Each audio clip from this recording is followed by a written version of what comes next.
Thank you very much.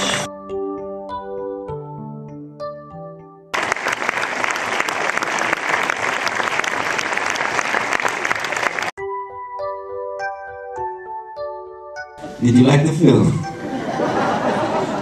Yes! Yeah, because this is my first time that I see the movie, then I just want to cry, you know.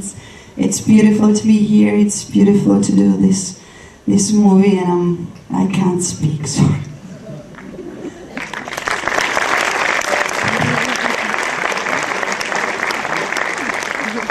Me too.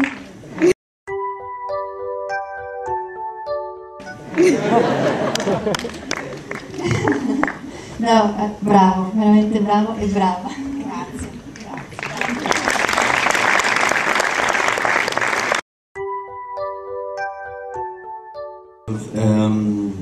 I'm sorry to say, but we did look for him for a long time. Now we spoke with him. He knew that he was invited to the Berlinale, but for 2 weeks now we don't have any news from him. So accidentally we are very worried, of course, first of all, and we are very sorry that he cannot share with us the pleasure of being here with you. I must say that I'm very uneasy about this, because in a way it's like the film and reality mixed together. Is still running in the crops somewhere, but I don't know. I hope he's well, and will join us very soon. It's a long search that took many months to find him, and I looked for him in Italy, in Tunisia, in Morocco, and finally in France. It happened that Munir, who's the actor, he's very close to the character. He came to France by himself at one point when he was about 16. So he lived in the street, he sort of did little petty crimes at one point. So he ended up that he got arrested, and he was drafted to social services. So what happened that while he was drafted to social services, I was in Paris to do auditioning, and an actress that was living in Paris was also working as a social assistant. So she suggested that I should see him, but it wasn't easy. I mean, she did this suggestion, but then we couldn't meet. And finally, thanks also to Francesca van der Staaij, who insisted that I should see him. But I couldn't find him because he gave me a meeting appointment and he never showed up. He didn't have a mobile. It was very hard to find. He would say, "Tranquillo, tranquillo, I'm coming," and then he wouldn't show up. So finally I decided for another actor, and then he showed up. And he said, "Come over to Friuli to do the audition." So I met him and was, very impressed by the fact that he was so true to the character that I had to change the cast. Very sorry, I don't knows very well the story. I had to say no to the actors I had previously chosen, and I worked with Munir, which I was very satisfied with.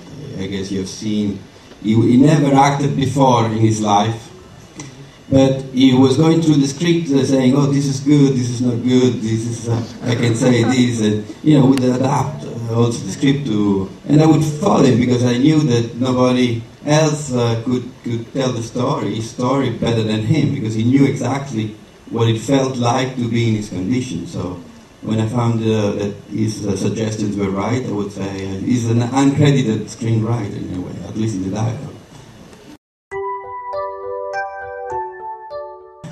Well, it was not as hard, but it took some time. I met Maria thanks also to the French producer. When this film became a co-production, they introduced me to Maria, and so she read the script, and luckily she liked it.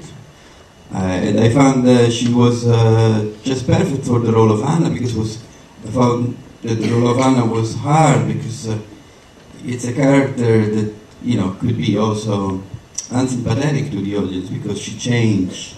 And I found that Maria, with her lightness of being, if I can say so, you know, she would give some sympathy to this, you know, change of attitude that she has. First, so compassionate, so eager to help, and then she withdraws her hand, you know.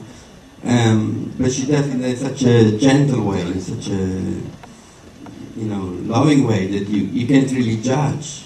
I think none of these characters can be easily judged, which I think always, when one thinks about this film, none of them does all good or all wrong, and none of the three characters, not even, you know, the brother.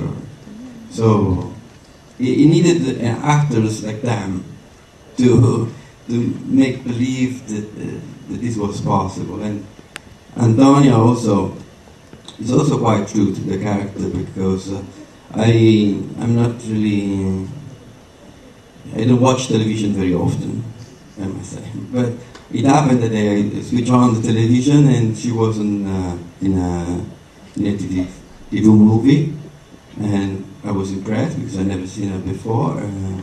And so I called. It happened that she was with my same agent, which is here, Luciana Soli, somewhere. I thanks her. And we met, and also was a lucky meeting. And Antonia also has some closeness to the character. She comes from a working class, if I can say this, working class family from Slovakia. She came to Italy as an immigrant 10 years ago. She made great steps because she learned Italian perfectly, no accent at all, so she can pass for Italian perfectly, but she's not, as a matter of fact. And she understood very well, you know, also the perspective of Anis. And in fact, if I can tell this a backstory, also on the set there was some competition, between her and Munir, because they were very close, and at the same time they didn't like each other at first. But little by little they became closer and closer, just as it happens on the film. And you know, this is another miracle of movie making. You want to say something about this?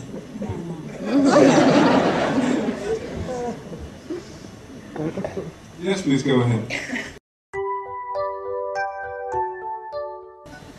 A young Moroccan would have a hard time in accepting an homosexual relationship more than another kind of relationship.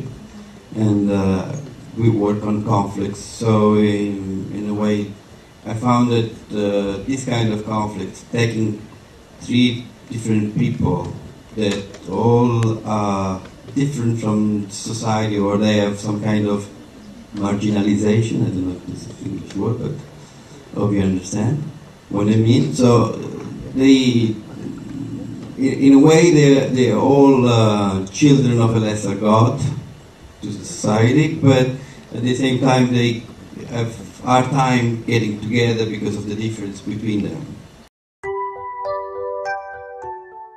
The interest of the film was to register somewhat the difficulty of having these three people together.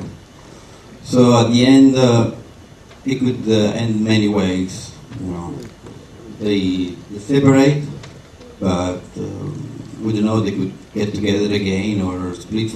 I asked few spectators. Depends from the level of optimism of the spectator to see if they go back together or they will split forever. Thank you for bringing a film that's really had all these elements.